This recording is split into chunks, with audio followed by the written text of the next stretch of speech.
Il-kumpanija Coca-Cola tiċċelebra lil Belt Valletta billi toħroġ 3 fliexken tal-Coca-Cola bid-disinni ispirati mill-kultura u l-istorja rikka tal-istess belt u l-Gżejjer Maltin.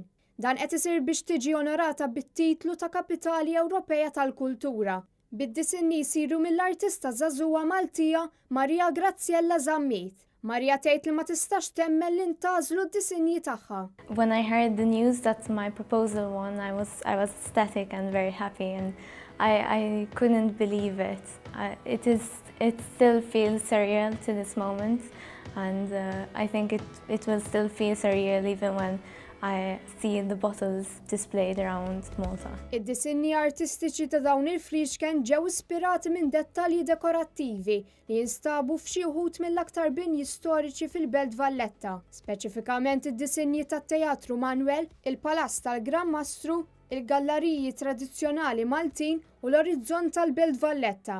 Marija Graziella Zammit spjegat kif tara t-Teatru Manuel f'għajnejha. Places like the Manuel Theatre, when you look at it as a whole, it's very interesting, it's very beautiful.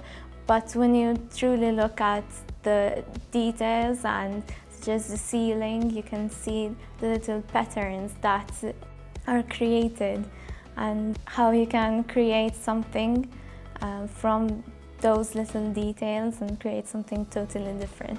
Fl-aħħar, Marija qalet kif kienet ispirata biex toħloq id-disinji li krejat. These places are iconic to Malta and to the history of Malta, and as well they are very aesthetically beautiful places and rich in value and architecture. Wieħed se jkun jista' jsib dawn il-fliexken fil-ħwienet tas-souvenirs f'kafetteriji u ristoranti lokali.